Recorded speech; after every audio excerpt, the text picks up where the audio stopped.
আজকের রেসিপি গরম গরম ধোঁয়া ওঠা ভাতে খাওয়ার জন্য শিম বাটা। জানি অনেকেই বানান, কিন্তু আমার রেসিপির মতো বানালে স্বাদটা হবে দারুণ অন্যরকম, আর খেতেও বেশ টেস্টি হবে।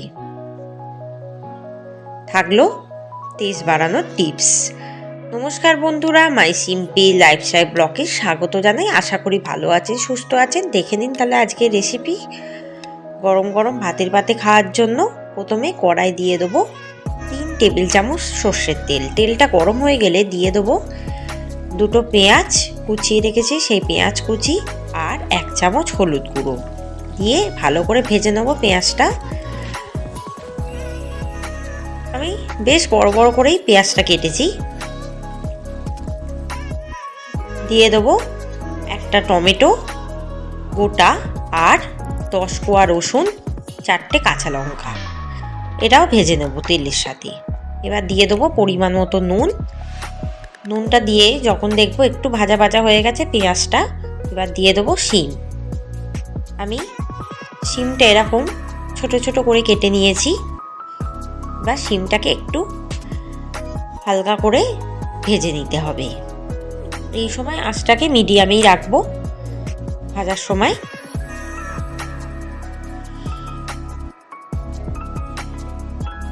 শিমটা বেশ ভাজা ভাজা হয়ে গেছে। তারপর দিয়ে দেবো 2 টেবিল চামচ পোস্ত, দিয়ে আবারও ভালোভাবে এটাকে ভাজা ভাজা করে নেব।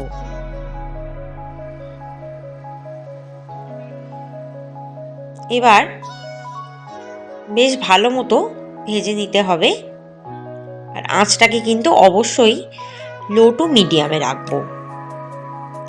শিমটা যত ভালোভাবে ভাজা হবে তত কিন্তু তার স্বাদ বাড়বে, খেতেও কিন্তু বেশ টেস্টি হবে। আর শিমগুলো ভাজা হয়ে গেলে সিদ্ধও হয়ে যাবে।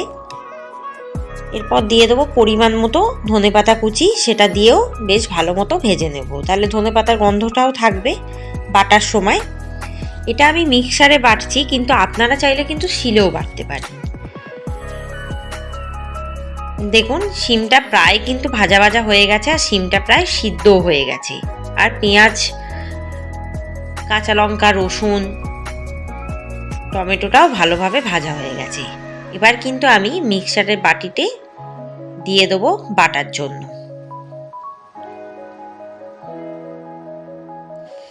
যেটা আমি এতক্ষণ ধরে ভাজলাম পুরোটাই দিয়ে দেবো। কোনো রকম কিন্তু বাটার সময় জল ব্যবহার করব না,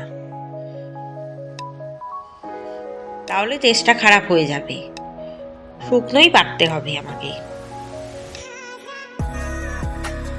দিয়ে দেবো কিন্তু 2 টেবিল চামচ দুধ, দিয়ে ভালোভাবে এটাকে বেটে নেব। দেখুন বেশ ঘন ঘনভাবে বাটা হয়ে গেছে। এবার ওই কড়াইতেই কিন্তু দিয়ে দেবো 3 টেবিল চামচ সর্ষের তেল। তেলটা ভালো মতো একটু গরম করে নেব। তারপর দিয়ে দেবো উপর থেকে একটু ফোড়নের জন্য কালো জিরে।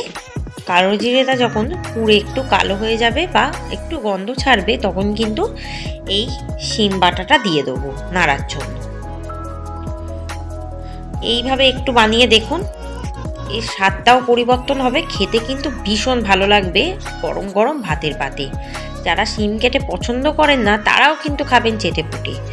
ওপর থেকে দিয়ে দেবো 1 চামচ চিনি আর 1 চামচ নুন, দিয়ে আবারও ভালোভাবে নাড়বো। চিনিটা দিলাম স্বাদের জন্য, আপনারা চাইলে অ্যাভয়েড করতে পারেন চিনিটা। এবার খুব ভালোভাবে নেড়ে নেড়ে শিমের পুরো জলটাকে শুকিয়ে দিতে হবে, যাতে একদম মাখা মাখা হয়ে যায়। এই সময় আঁচটাকে কিন্তু একদম কমিয়ে দেবো, নলে কিন্তু পুড়ে যাওয়ার সম্ভাবনা থাকবে, তলার দিকে বসেও যেতে পারে। খুব ভালোভাবে এটাকে নাড়তে হবে সব সময়, কোনো রকম রেস্টে রাখা যাবে না, অলওয়েজ নাড়তে হবে। এরপর কিন্তু দিয়ে দেবো আরও 3 টেবিল চামচ দুধ, দিয়ে আবারও ভালোভাবে নাড়বো, আর দুধটাকে পুরোপুরি নেড়ে নেড়ে শুকিয়ে নেবো। তাহলে দেখবেন খেতে আরও টেস্টি হবে। আর শুকিয়ে নেওয়ার পর যখন দেখবো ভর্তাটা তৈরি হয়ে গেছে, তখন কিন্তু কালারটা একদম চেঞ্জ হয়ে যাবে। আঁচটাকে মিডিয়াম করে নাড়তে হবে। এটা কিন্তু বাড়িতে অবশ্যই বানাবেন, আর আমাকে কমেন্টে জানাবেন আমার এই শিম বাটার রেসিপিটি কেমন লাগলো। বেল আইকনে কিন্তু ক্লিক করবেন। আরও অনেক নতুন নতুন রেসিপি আপনাদের জন্য ওয়েট করছে। দেখুন প্রায় রেডি আমার। কালারটা দেখুন অন্যরকম হয়ে গেছে, আর শিমটা কিন্তু নাড়তে নাড়তে একদম কমেও এসছে। গরম গরম ভাতের পাতে ভীষণ ভালো লাগবে, বুঝতেই পারবেন না আপনারা শিম বাটা খাচ্ছেন। এটা এতটাই সুন্দর স্বাদ হয়। আমার কথা বিশ্বাস না করে নিজেরাই বানিয়ে দেখুন, তাহলেই বুঝতে পারবেন এর টেস্ট।